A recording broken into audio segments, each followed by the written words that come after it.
This is the Average Guy Network, and you have found Home Gadget Geeks, show number 170, recorded on June 5th, 2014.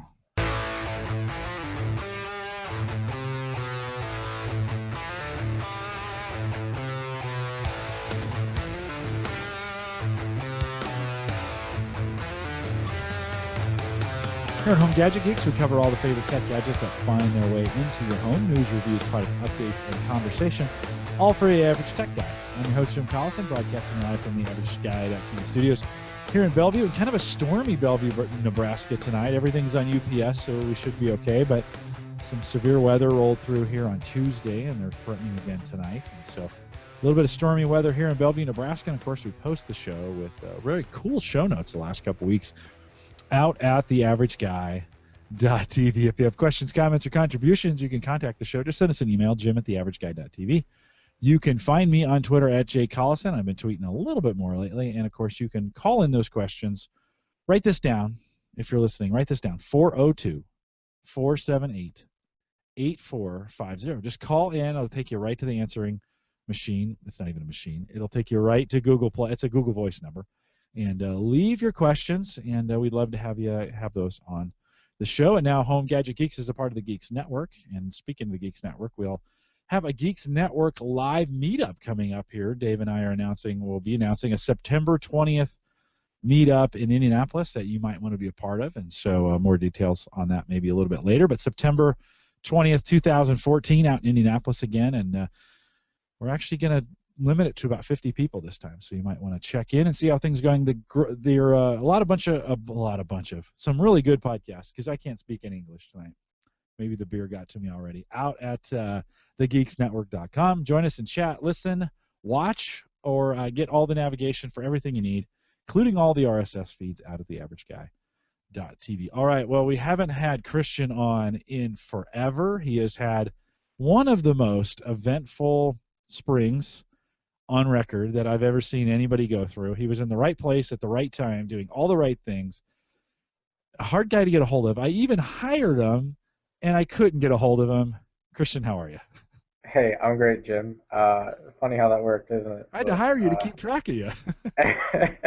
You got less contact by hiring me. I know. I think I've talked to you less now that you've been on that you've been working for Gallup than before. Yeah, no, it's really been a fantastic first year. Sometimes I wondered what the heck it was that I was doing when I was doing it, and just so many different things coming at different angles. It's great that I'm still alive and breathing, but it was so much fun, and I definitely wouldn't have changed it if I had to go back and do it all over again. Yeah, well, let's go back and do it all over again, just to kind of bring people up to date. In the midst of the spring, we've launched Cyber Frontiers during all this time, and so if you haven't caught that yet, head out to theaverageguy.tv. We have a completely new channel for Cyber Frontiers, and we've done 3 so far. We're hoping to do a handful or so over the summer. Christian's been lining up some folks. This will count as kind of a Cyber Frontiers update, Christian, because we're going to talk kind of about what we're doing. But we got Cyber Frontiers launched, and during there, I just mentioned we took you on as an intern at Gallup, and we won't spend too much time talking about that. But thanks for joining us over there. We haven't seen a lot of you because you've been moving around the country doing a lot of things, but we're hoping to get some good stuff from you this summer. I think the last time we chatted, of course, security breach. I think when was that at the University of Maryland? When did that happen? So the data breach happened February 18th, so I think I talked about it. I think we had a show actually either the week of or the following week. So it's been that long pretty much since we've talked about, it happened.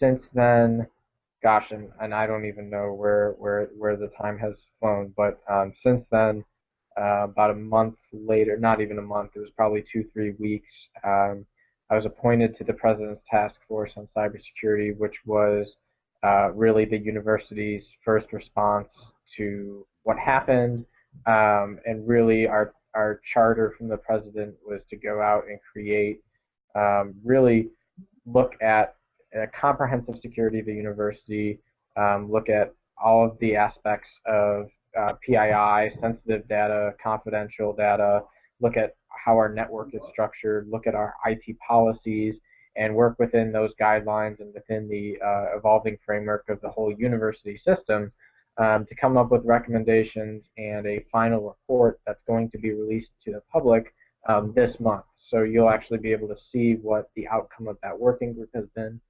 And so I was the undergraduate representative for that, and it was really a great opportunity to give some time and energy into something I enjoyed doing, but ultimately for the betterment and well-being of the university that I attend. So that was really an interesting experience. We had our last meeting this week, and we're getting ready to ship out that report. So it'll definitely be accessible in a medium that most of our listeners would be able to go out and download it and learn about it if that's what they're interested in doing.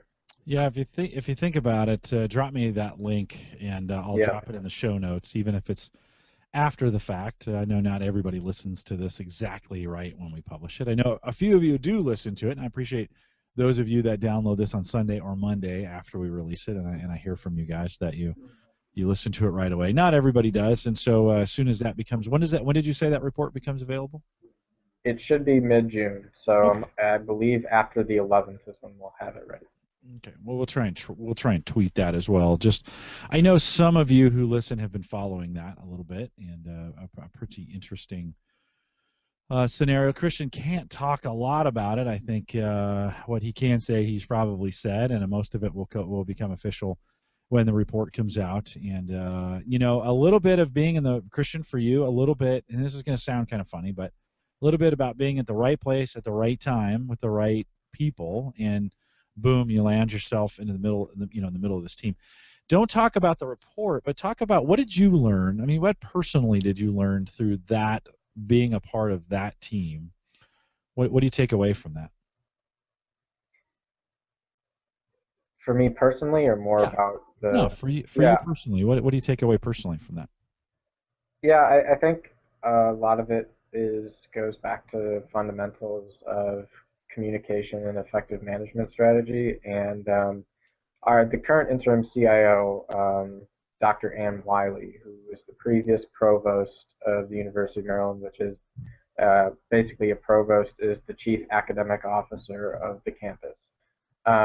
Extremely astute, but perhaps the quality that always rings with me whenever I sit in a meeting is her organization and her sense of effectiveness. And that is, she gets a group of people together who are coming from different organizations, from different backgrounds, and she just knows how to make people click and set the agenda so that when the clock ticks at the top of the hour, she has everyone's attention and she gets right down to business. But she does it in a way that's pleasant, and she does it in just a way that a lot of the procedural things that waste a lot of time and are ineffective in meetings that, turn into the 2-hour meetings that everyone becomes disengaged from and doesn't want to participate in, she makes that a non-issue. And so I really learned a lot about, how you lead a team and how you put something that, the charge of the task force was huge, and the work that had to be done was huge. But the way she actually simplified that into functional working groups and putting together that kind of model of leadership, I really thought that's something I'm going to take away with me. I'm really also going to take away, the importance of, again, collaborating with people in your backyard. And this is something I talk about all the time, but it was so true here, right? We're working with people who are experts in the research side of cybersecurity, who are division of IT operators for police departments. There's everyone brings kind of their own side of it to the table.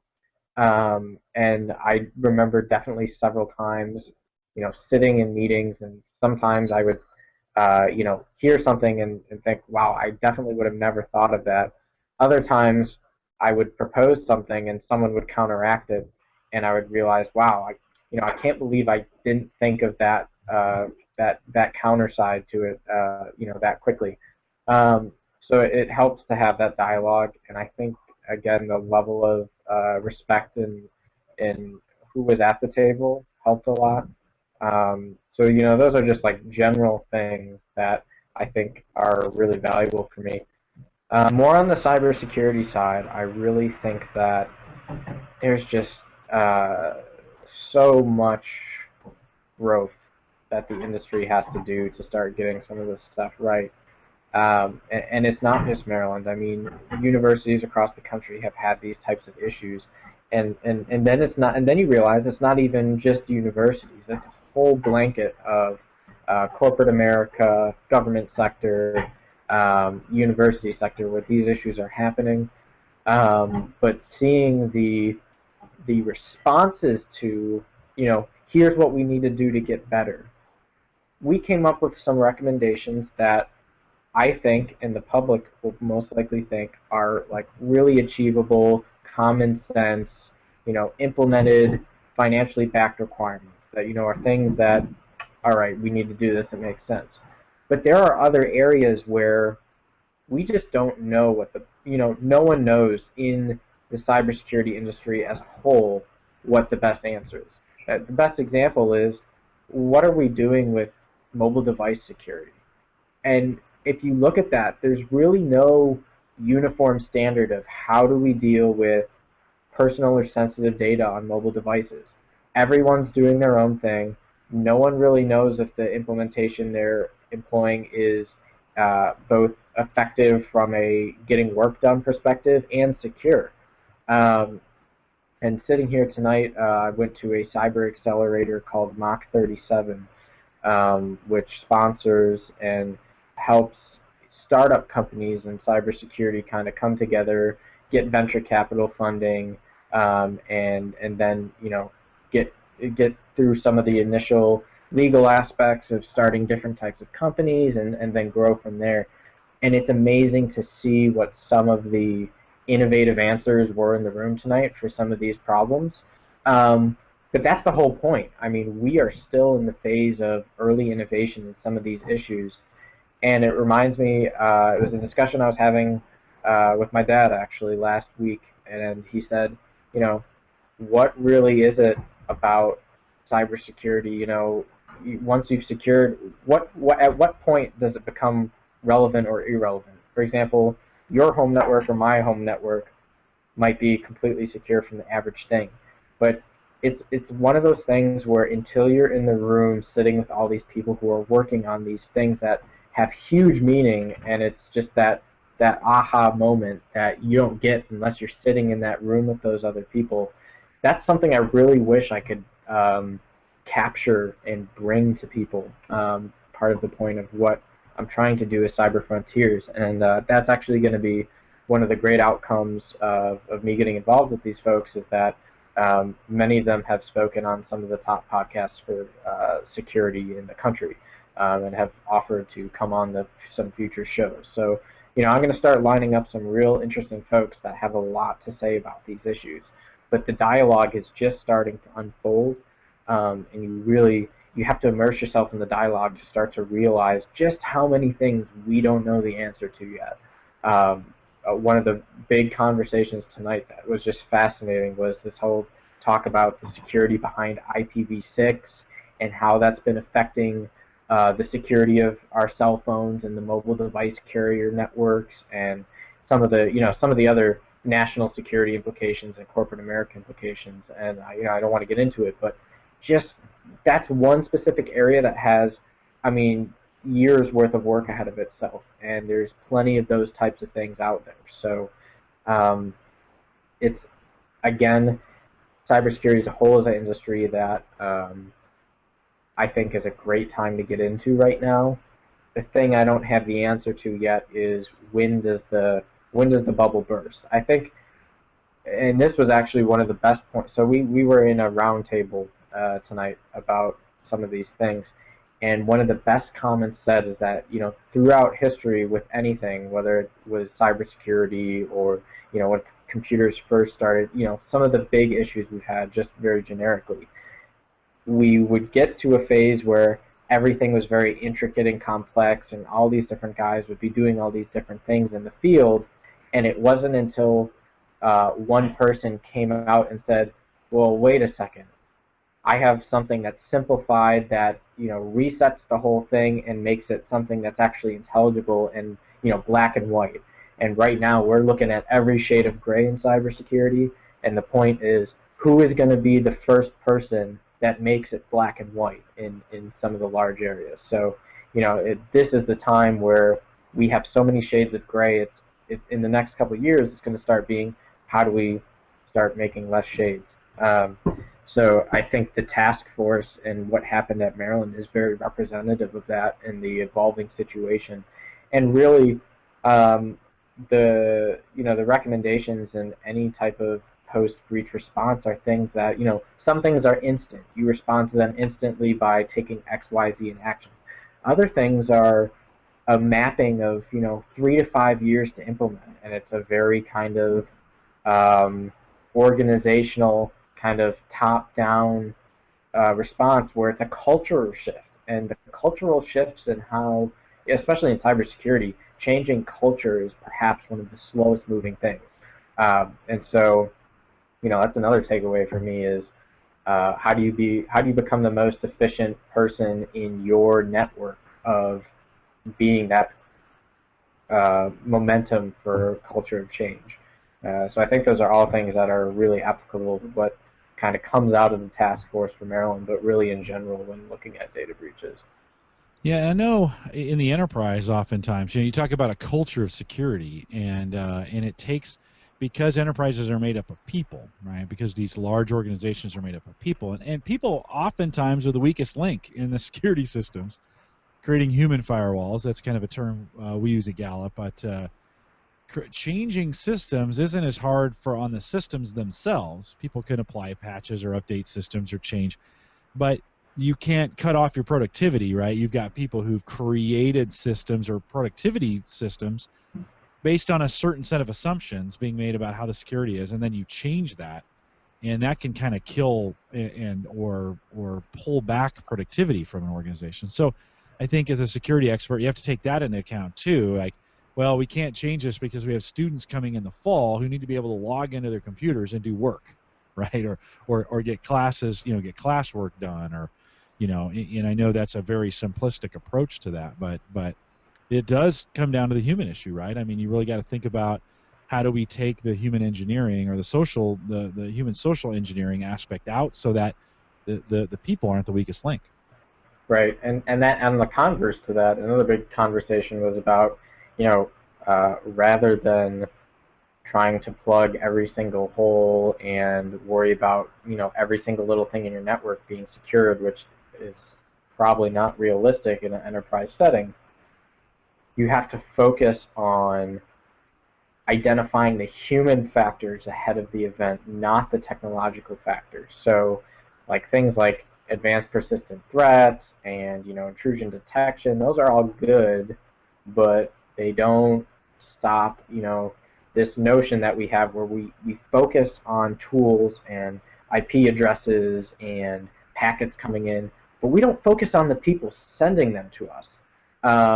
And it's really fascinating to see some of the dialogues going on where companies are having more effective security by knowing what their highest probable enemy targets are. When you start getting into corporate espionage and trade secrets and protecting all of that, and that's just the largest example of it. But just even in general cybersecurity, knowing who the attacker is and what the groups are that you're most likely to attract by virtue of who you are and what you're doing in the community, that is more effective in many cases than just saying, I have every single possible side plugged in, because you're going to spend up wasting more time plugging all those holes and you'll never look at who it is that's responsible and how they're operating with with what other human resources.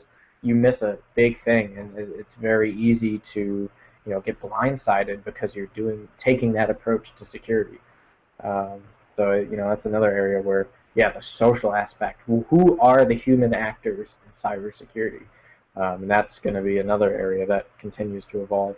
Yeah, some sociology in that question, right, of understanding people and their tendencies and what they're doing and how they're doing it and why they're doing it. So Certainly interesting. Did you meet, speaking of people on the team, did this give you the ability to meet some folks you would normally have not got to run into being on this commission? Yeah, so it was actually kind of nice. Several of the folks who I worked with, have been professors and, in my circle of professional contacts at the university. For example, the director of the ACES program was on there, and we had a pre-existing strong working relationship, so it was nice to be able to leverage that as opposed to having to establish a new one. Several of the partners from the Maryland Cybersecurity Center were there, so it helped me actually get to know these folks better. And yeah, like you said, there were some other people from the administration side of campus that undergraduate students typically never get to see or interact with. So that was really nice to be able to have that develop those working relationships and see what could be done on a subcommittee with a bunch of people who just kind of came together but didn't, really have many pre-existing relationships. So that was nice too. How often did you guys meet? Was it pretty Uh, regular? yeah, well, so we had four subcommittees. So the subcommittees would meet at least once or twice a week, and then there was the whole task force, which would also meet typically biweekly because a lot of the work happens in the subcommittees, and then it gets reviewed and discussed in the whole thing. So you're looking at 1 to 2 meetings a week since early March. So it's been a 90-day effort of that. Yeah, it's kept you busy, and we'll see the report come out here in June. And it won't make very interesting reading for most people. I'll just be honest with you. I mean, a lot of cybersecurity nerds maybe will want to pick that up, and I'm sure there'll be recommendations and actions going forward, and some of those kinds of things that will make a difference going forward. But that's kind of cool. Not an experience. I think if we go back to the early August podcast from last summer and talk about what you expected in your freshman year, we did a podcast like that for you. I brought you on and kind of said, hey, questions like, what are you expecting, and what'd you learn in school, and some of that other stuff. And I don't think we saw any of this coming. I mean, Yeah. what do you think this year, besides that event? What do you think was the biggest surprise of your freshman year? Anything there that really stands out as like, wow, never saw that one coming? Honestly, I think for me it was, I didn't expect to become so immersed and involved in cybersecurity. I mean, really, a couple of years ago, this was not my, primary thing that I was talking about. I was doing a lot of, more kind of, we'll say, Puritan vanilla applications of computer science, software engineering, development, etc. And big data was really the first like specialization track that I got on. And so I really thought I was going to stay kind of married to that and not get really, have, cybersecurity related experiences, gain some knowledge that would be helpful, but not really take it to heart. And I think just the reason that happened partly was because my interests developed, but they developed because of it just like event after event, just more things leading into me becoming involved in that community. Really starting with the fall launch event where, the very first undergraduate honors college program for cybersecurity, you got 50 bright honor students in the program, and just being able to address them, the CEO, Northrop Grumman, and all of that was cool. But then it just, snowballed. Then getting involved with the students at a very kind of daily level with becoming student board president and working on the programming events and all of that. These are things that are administrative in nature, but actually really get you interested in, what you're administrating on, right? So I've really enjoyed doing some of the research that I have in cybersecurity this year and seeing, it's not just about, is your firewall on, are you using antivirus? I mean, I feel like the average guy has this notion of like, my God, what can these people be researching on? Like, it's got to be the same things. But just the level of intricacy and specificity in some of these areas, if that's even a word, I think it's a word. I think you're But all right there. I think I'm all right.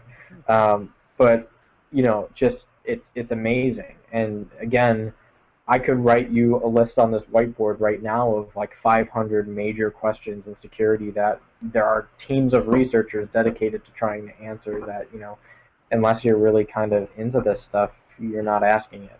I think on the other hand, though, I really like the fact that I didn't just get sucked into the technical side of cybersecurity because there's so much more happening than just the technical side. Taking the honor seminar this semester in privacy and cybersecurity was huge. It kind of tied together a lot of independent things that I had known about independently in their own context, but then when put together with cybersecurity was really awesome, but really eye-opening and informative.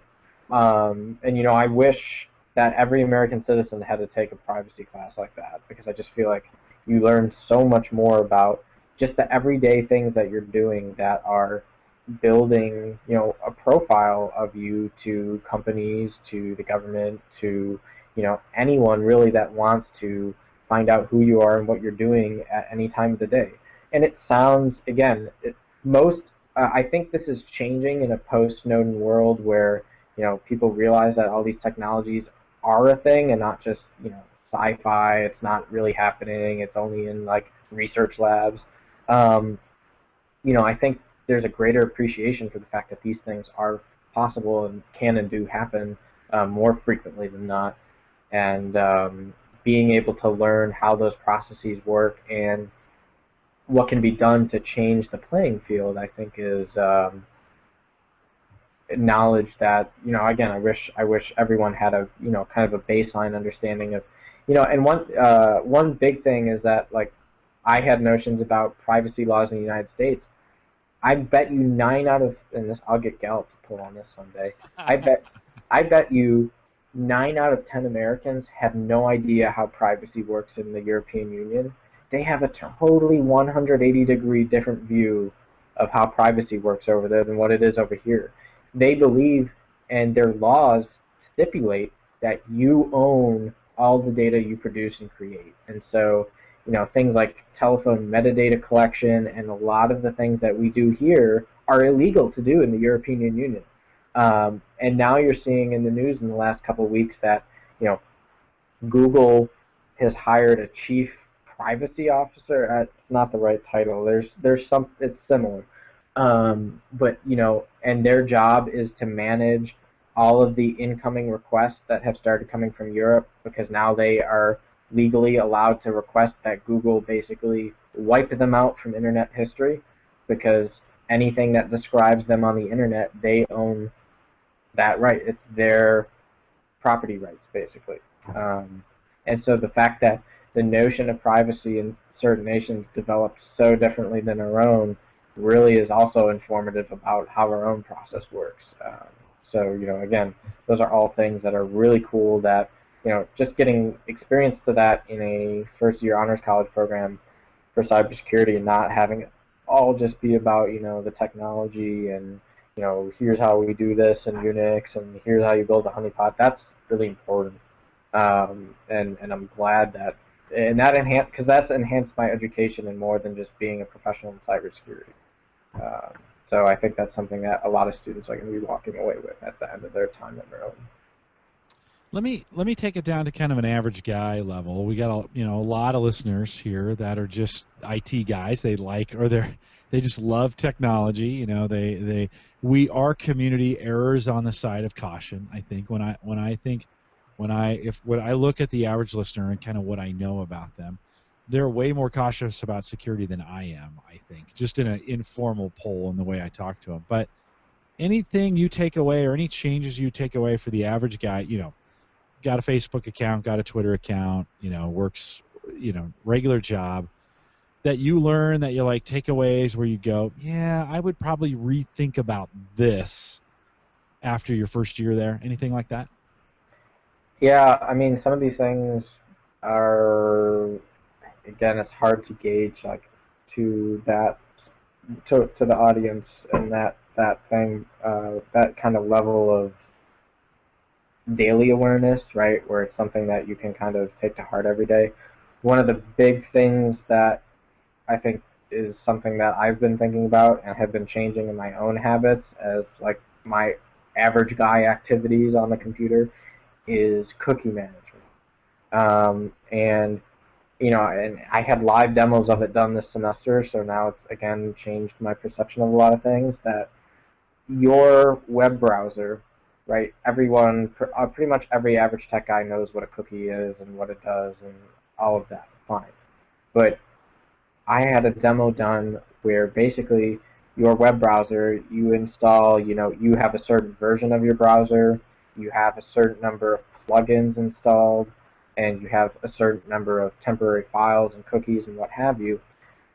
The tracking community is now basically taking all of the settings that you have in your browser, so your browser settings, your plugin settings, and your user agent string, and they just combine it and make one large string that is essentially a unique identifier, because almost no one is using the exact same browser version and has the exact same set of plugins installed and is visiting the exact same kinds of websites.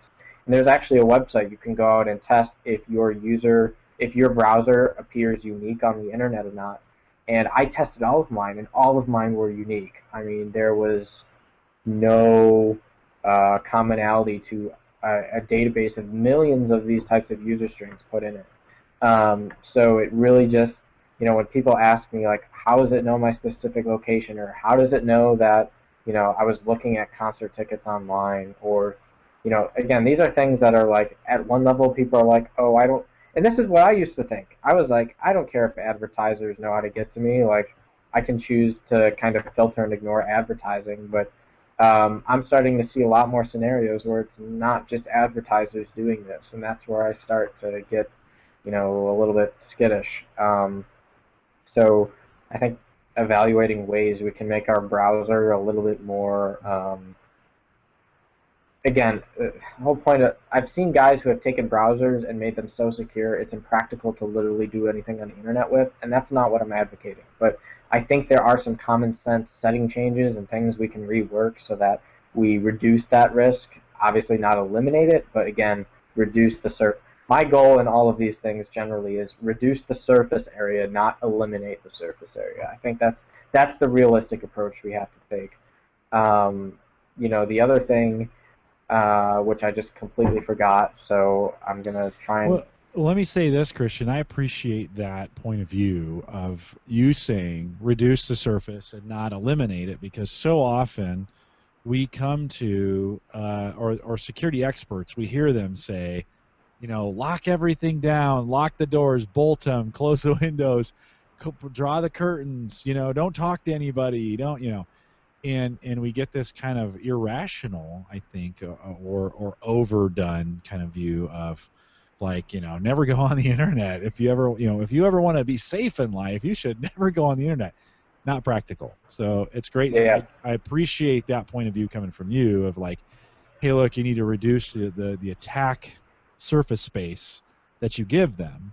And that's there's a point where it's impractical to make it impossible. Would that be said? Exactly. Yeah, and that's really the motto, and you're exactly right. No average guy, it's paranoia at some point. I mean, to do the level of some things that I've heard for some people, I'm like, okay, no way. Like, just stop, right? But here's a really common sense average guy example that this blew my mind away, right? A couple weeks ago, I went to my alma mater elementary school and basically gave a talk to 5th and 6th graders about cybersecurity. And you know what I found out? I learned things. See, I didn't teach them, they taught me. And I came from an era where everyone in the 5th grade used one thing, AIM. AIM was like, you were the cool kid if you had a cool AIM handle that people could remember, and you could like send like LOL and JK to each other like when you got home from school. That was the thing, right? Now I'm finding out, I took a kind of a survey because I didn't really know what do these kids think about cybersecurity and social media. Like, I had no way of judging just how much or how little they knew about it. And what I found out was that, the 5th grade class, by and large, only one person raised their hand for Facebook. And I thought Facebook was trickling down to the younger ages. That's not the case. But you're never going to guess what social media almost every single kid in the classroom raised their hand for. And it would have never dawned on me unless I had gone and given that talk. And that was Instagram. Almost every single fifth and sixth grader at that school had an Instagram account and was uploading photos from a mobile phone. And I tried to give the talk in a way that I didn't scare and freak out, the kids. But um, it's widely known that unless you know what you're doing when you're taking a photo on your mobile phone, and this is an example of common sense reducing of your surface area. When you're taking a picture on your mobile phone, and you do one of those instant uploads to something like Instagram, unless you explicitly change the settings or disable it, it will put in the GPS coordinates of where you took that photo in the metadata of the picture. And so kids are now basically creating libraries of where they've been for, past year, and it's so easy for anyone to literally download an album, put it into a metadata viewer, and build a map of date stamps and GPS locations for where these kids are. And, again, worst case scenario, I'm just giving it to you, is that, if there's someone that wants to find and do something harmful to that child for whatever reason, you've just given it to them by doing something completely harmless otherwise, right? So what's the simple answer? Get the GPS and the privacy settings right. But by default, you're not right. And it was amazing to watch the teachers instantly were scrambling with their phones because this had dawned on them, and I only told one of the sixth grade sections because I thought they could handle it, but it was just amazing.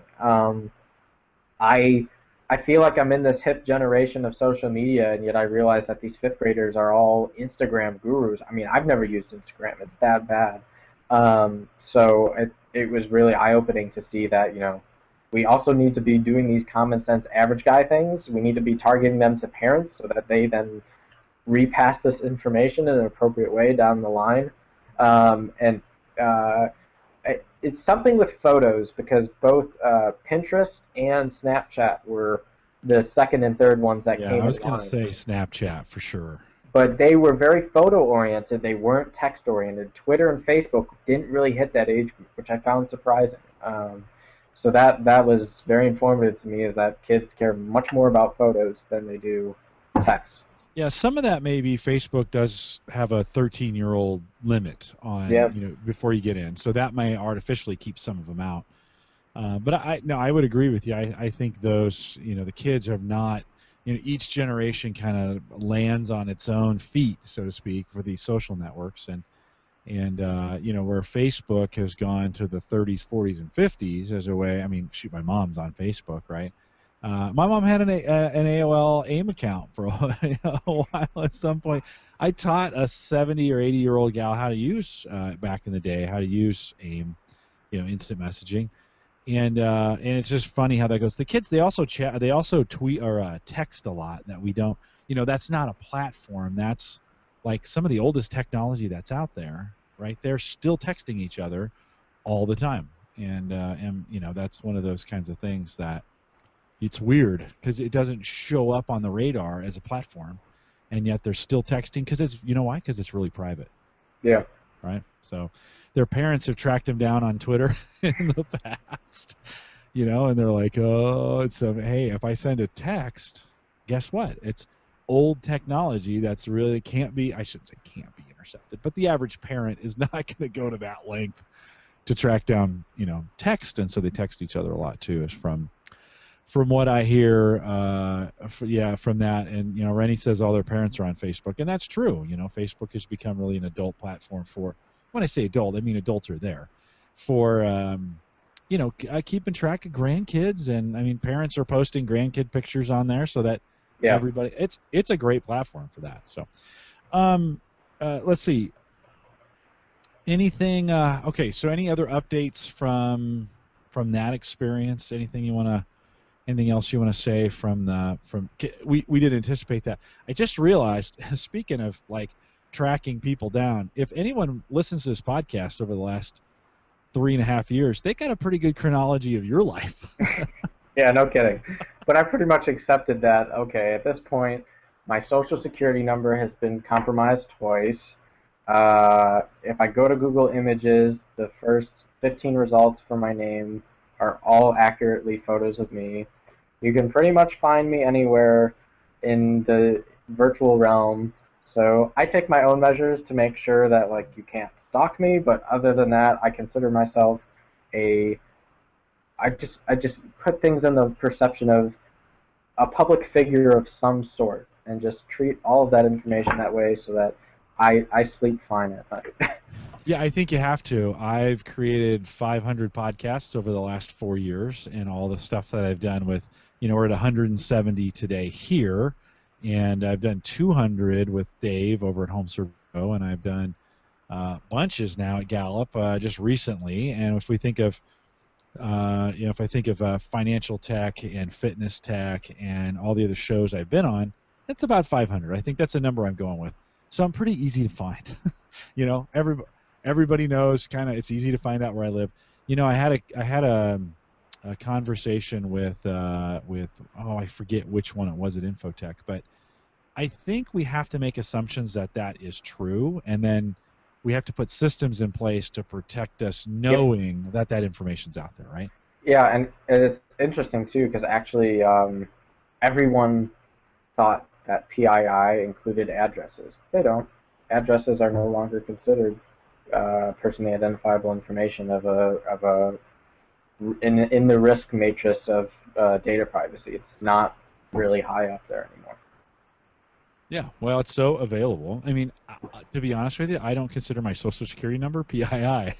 I think it's already out there. It is, yeah. And it's like you say, with the systems put in place, the credit protection, the monitoring, the making sure you structure your financials in such a way that you don't get owned if something goes wrong. So. Yeah, I think you got to make those assumptions going in. So, and not to be afraid of it, but just to protect yourself. It's just one of those kinds of things you do. Right. And you can't run from it, and and locking the doors only stops the honest kind of thing. If somebody's going to go after you, you're going to get, you're probably going to get it. And so having some of those things in place. Hey, let's talk about. We haven't talked much about the classes that you took here in the spring. We spent so much time talking about everything else. Sorry. No, it's I missed the chronologies. No, but any highlights from the spring of any of the classes that you took? Yeah, again, that privacy class was definitely my favorite of the semester. The one I learned the most in, however, was the Introduction to Computer Systems class here, which is CMSE 216. You can look up the course code if you want to look at the information. And don't be fooled by the word introduction. It's actually considered the weed-out course of the major on campus. It has a near 40% drop rate every year of students that drop the class. But what it's really the first kind of, as our professor would say, boonga boonga look of computer systems, where you get down to assembly code and you're working up from basically understanding how machines work from binary, then assembly, and then really the first language that made assembly no longer a headache, which was the C programming language that was then used to write Unix and Linux as an operating system. So you learn how to interact with a system by writing C code and assembly, and understanding how you do binary conversions and addressing and how registers work and how the memory works and where the data goes when. Those are all things that, as a computer science major, that's the first time you hit the land of boonga boonga. Did you say the land of Oonga Boonga? Boonga Boonga, which is like you're in the jungle, right? There's nobody there's like no hammock to fall on if you mess up. If there's something wrong, you will get a seg fault. It will not work. You will crash memory. Everything will go up in smokes. It's very you're building raw blocks, and the smallest of mistakes. It's not like Java where it's like, oh, we'll catch this into a nice little error exception that you can then process and handle. It's like, no, if you made a mistake, it's going to fail miserably. And it really teaches you to look at things about 10 million times over and to be very meticulous and shrewd about development and learning the systems. And that's just helpful from not only understanding how computers work, but then you can apply that to things like reverse engineering and cybersecurity, right? So that was by far the class I learned the most in, and I'm really glad as part of the major, because otherwise you don't see the full picture without that class. So buildings are being built, and a brand new building you're moving into next year. Is going to be open for the fall? Absolutely. We actually, myself and two other guys, just basically basically did a 360 around the building, trying to see if any of the doors were open for public viewing. Of course, they were not. Trying to break in. I never said that. I just wanted to see if it was available for public viewing. I put my card through the card reader, thinking maybe they put the students in the system. They had not. But no, it's pretty much done. They're kind of finishing the interior at this point. It's going to be fantastic, though. We, of course, desperately wanted to write a petition to leadership saying freshmen should should not be allowed in Prince Frederick. They should have to live in the place we did, where it's cinder block and you don't have air control, and they should realize that they are incredibly spoiled brats to basically be living in a hotel as freshmen, where it's the highest priority code on campus to get in the building if you're not in the ACES program. It really is unbelievable. It's state-of-the-art facilities, state-of-the-art lab, conference rooms, seminars, office spaces. The residence life is high-tech. I mean, it's the first residence life dorm I've ever heard of that has a laundry machine on every single floor. You normally always have to go drag your stuff down to the basement. There's a lounge for social and functions and a lounge for study functions, which the two have always mixed in a very horrible mess that people just avoid in general if you want to pass your life. Just really state-of-the-art facilities. So that's going to be exciting. And the ACES, that will really be home base for ACES. So we'll have lots of opportunities to have all of the classes for the program will now be taught there. We'll be able to do a lot more functions with cybersecurity research and testing in our labs. So it'll really be it'll almost be like the next fresh injection of excitement going into the second year for the program. So I know they're going to probably be doing a ribbon cutting ceremony with Northrop Grumman in the fall, and all the sparkles there. And we're going to have some very interesting lectures. They've confirmed that we're going to have a NSA official teach one of the courses, which is very rare to happen. He's going to teach a reverse engineering course, so that's going to be really fascinating. So again, lots of cool stuff coming up, and to think that all this cool stuff stopped at the first year, I think is not giving credit to what's about to hit. So. Yeah, that's pretty amazing. You had a pretty eventful first year living in not the greatest of dorms. It wasn't bad. You made it work. We made it work. I actually realized that everyone, it wasn't just me, the way we made it work was we put so much stuff in our dorm rooms and decorated the heck out of it that we felt it was like this glorious palace that was ours. And then it didn't dawn on us till we took everything out of the room for spring move out that we were like, oh, we really were living in a jail cell. We just deluded ourselves. And then realizing that my car, the trunk, the back seats, and the passenger seat were completely full, and that was already after taking my fridge and other large items out in a previous week.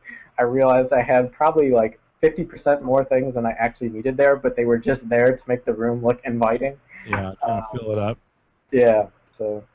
Did you think you acquired more things through the year than you probably should have, adding without stuff a doubt? Yeah, I mean, somehow I organically gathered clothes. I had like winter clothes when it was summer, and summer clothes when it was winter, and nothing was ever working there. And I definitely collected like trinkets and paperwork, and I'm the guy that will collect all of these stacks of paper and then have to spend a week filtering it back down, and then it happens all over again. But I think I've managed to disperse it in a couple different locations of where I am, so that it doesn't all come back to hit me when I move in next year. So Yeah. So not back to Buffalo. You're staying in the area for the summer. yeah, We had mentioned earlier you get a chance to work at Gallup, and you and I have been. Although we joked earlier, we've talked less since you started at Gallup, and I'm your manager, which is really weird that it would be that way. You said I think we talked more when it wasn't that way, which should, but you've been busy, and I knew that, so I've kind of let you do your stuff, but. And I think some exciting things coming up for you at Gallup. What else? What else is on the docket for the summer for you? yeah. So just to touch on Gallup really quick, doing some of the data science work and tying it in more into the business process. This is the first kind of career opportunity that I've been able to do that, where I'm not doing computer science and big data analysis and those kinds of skill sets for science and development, more for business models and improving that. So I've learned a lot by doing that, and it's really great working with Paul Allen just because he has such an expansive knowledge about how venture capital works, the entrepreneurship aspect, and really just how you make virality happen, and learning how to take his like ingenuity-based, entrepreneurial-based ideas and write them in code. So basically, code what Paul Allen comes up with has been a great learning for me. So that's been great. I also this summer holding a joint appointment at Mid-Atlantic Crossroads, which is a research center at the University of Maryland. Basically, they specialize in high transport scientific networking. So I'm going to try and re-say that again because it probably went over your head. But basically, the way to think of it is they are a super, super, super fast fiber-based internet service provider. But what they specialize in is they build these high-speed fiber channels to where a lot of big research data sets are. So, for example, if you're a professor at Stanford University and you want to download a very large data set from the Hubble telescope located on servers at Goddard Space Flight Center, it's going to go through a very high pipe, like super fast line through Mid-Atlantic Crossroads network.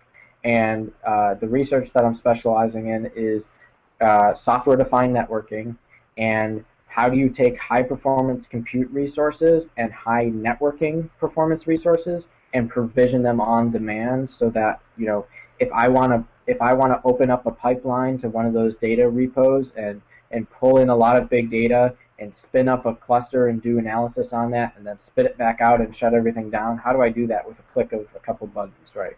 So that's the big focus in my area over there. The research is funded by the National Science Foundation, so that's really cool because that gets you into like the, what are the scientific outcomes of the research you're doing, and how is it advancing the scientific community at large. That's kind of the overall objective of anything NSF funded. So it's been really great because that's challenged me to learn a lot more fine-grained things about networking, not just like the topology, but there are networking protocols that I never knew existed in different layers, and a lot of cool stuff that goes on that, I've done big data stuff, but I've never had to do the HPC in the cloud from like starting from the hardware end. I literally have started with, I have a development rack that I work on that was completely unconfigured. It was, you need to build this from the ground up. So I have supercompute blades. I have storage clusters with RAID arrays of 2 terabyte drives. I have like 150 terabytes of storage just on one system. I have, each blade is 4 socket quad cores, and you have to learn how to turn this from each blade as an individual computer to, now it's a distributed system and everything's communicating with each other, and it's doing these software-defined networking things, which is really a new area for networking. So it's again forced me to get very deep down in an area that I knew a lot about, but not at this level. Um, Dealing with technologies like InfiniBand, which is a whole different thing from Ethernet. So unless you're an enterprise, you don't really even know InfiniBand is a thing. But it is very popular in the cloud computing and HPC environment just because of the types of data transport you can do. So that's really been an enhancement to the things I've been learning as well. So I like to think that all the experiences I've been doing this past year, in particular the spring though, have they cross over and integrate with my skills, but they're not redundant. I've really gotten individual, unique learning points out of each experience. So that's been really nice. Yeah, it's hard to believe it's a year. I think you've probably gotten more experience in a year than most people get in all 4. I mean, it's pretty amazing. Just looking from the outside in, it was fun the other day. I'll brag on you a little bit since your dad's hanging out in chat. It was fun the other day. Gallup was having a big Great Workplace Awards summit in Gallup. I got invited. One of five of 100 managers on the riverfront. I got invited to come. Just 5 of us got to come. So it's kind of cool. Paul was there. Got to hear Paul, and he mentioned you from the platform, and that was a great moment. I was like, pretty sweet. I was taking pictures and sending them to you, saying Paul's talking about you right now, Christian, from the platform. And it's kind of fun to see. I mean, that was one of those days, I say this, when my worlds collide, right? My podcasting world and my work world all just kind of smashed together in a weird, moment of coolness. And it was just kind of fun to see.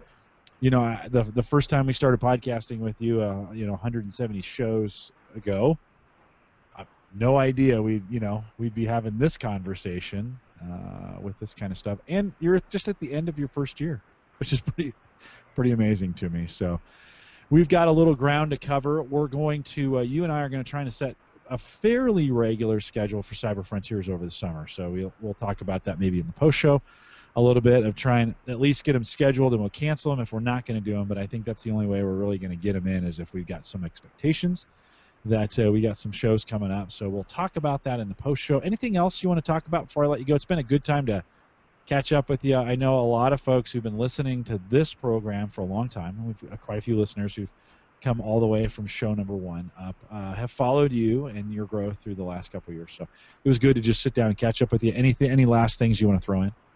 Yeah, I just want to say it's funny when it struck a note when you were like, your worlds collided between podcasting and everything else, because that that's happened to me multiple times this semester.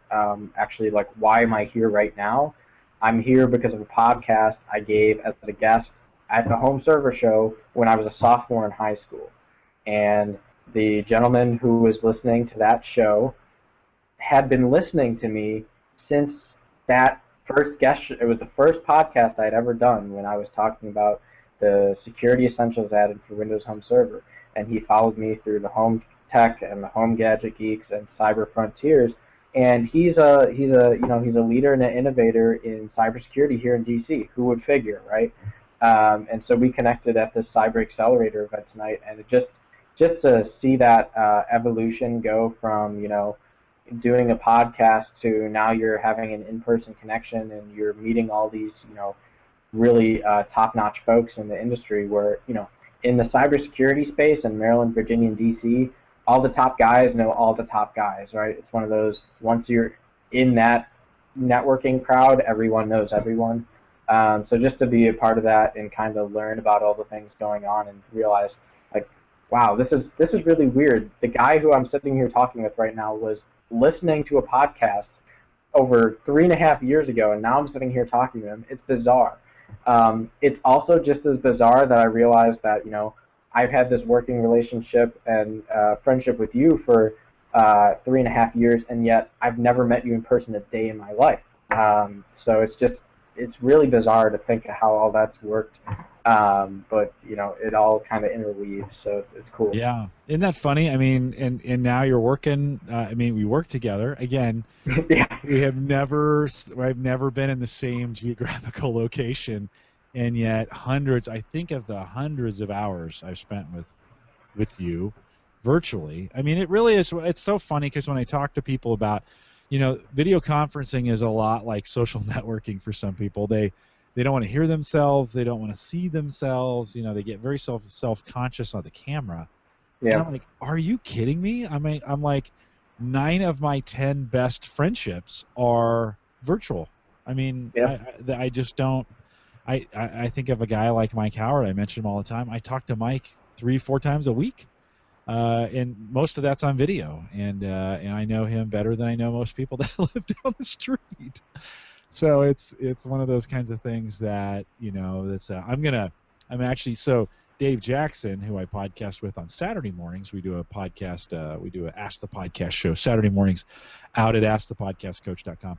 We /live. He always says he has a segment on a show called Because of My Podcast, and you just did. That's funny. You just did that whole segment, like, because I was on a podcast, it led to this and led to that.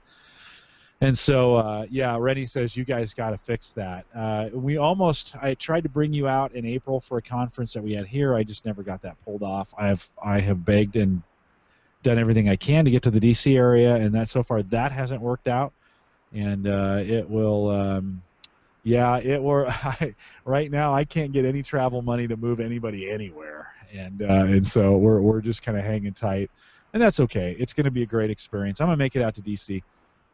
Maybe I can get Vint to bring me out for some event out there or something like that. So, did you get to meet Mr. Surf there yet? Have you done that? Come up June 30th. So okay, in a couple of weeks. But actually, it was funny because all the guys I was talking here tonight to, he was just finishing up a conference that all these guys were at. So, you know, again, you know, everyone knows everyone, and especially in the cybersecurity space where actually how the internet works is very important. It's cool to see all those guys working together still. So. Yeah, no, Vince's a very good guy, and I just I like him. I try not to abuse that relationship at all. And whenever I need something at Google, I can just send him a note, and he's been super helpful in getting me things that I've needed, getting people moving, things around Hangouts. That's been really helpful. So it's fun. That's one of my Gallup, because we're in DC and we have a lot of tie-in there. It's nice living in Omaha. I would not want to live in the Beltway. I'll just be honest with you. I would not want to live out in your area. I don't have the makeup for that. You kind of get used to the axe and the grind. I mean, it's amazing how you get so used to the buzz around here. I mean, when I go home to Buffalo for a couple of weeks, it seems like a desert town compared to what's going on here. And not just like what you're seeing and visually what's going around you, but your brain is running. It feels like your brain is cycling, you know, almost 10 times faster down here than what it is out in Omaha or Buffalo or really anywhere outside the capital. So it's a lifestyle you got to get used to. I think I managed to just because of my personality, but it's definitely not everyone's cup of tea for sure. Yeah, no, I've lived out there. I lived in Northern Virginia for a short period of time when I was in the military, and it's like, I can do, you know, and I go back to the Bay Area when I go home, and I can do without it, but it's always fun to go, and it's always fun to go and visit, and so eventually we'll make that, our paths will cross at some point, but somehow we get a lot done, never have met in person. I mean, we get a ton, I think all the stuff that we've done and worked on, a couple websites, a bunch of podcasts, a bunch of work, somehow we get it done. So what's really funny is we have no boundaries with work. So we'll have phone conversations at 10 or 11 o'clock at night, just because that's the time we need to get together to get it done. I still find there's people who find that a foreign concept. Like, you're working that late at night? Yeah, that's when it works. You know, that's when people are awake. So. All good stuff. Well, Christian, great catching up with you, and it's good, especially for the listeners. I've gotten to follow your whole progress on this, but I thought it'd be a good opportunity to get you on and kind of catch up with you. So hang around, and we'll talk about getting Cyber Frontiers scheduled here in the post show. Sure thing. I'll remind folks that if you'd like to, and I always appreciate when you do, we have the Tech Scholarship Fund available still, and if you're looking for something to review for us, just let me know. When you buy at theaverageguy.tv/Amazon, we make a little commission off that. I throw that in the bank. And when you ask me for an item you'd like to review, anything between $50 and $150, somewhere in there, if we've got the funds available, I'll buy that for you too, ship it to you. You'll get to review it and you'll get to keep it. And that's the best part, is you get to keep it. And the best part for me is I don't have to beg the vendors for it. I hate doing that. You guys know that. And so that's coming up. We actually have a review, I think, next week. I'm trying to get John Greenaway on here. He purchased, he was the last one to purchase an item through that, or to have one scholarship to him.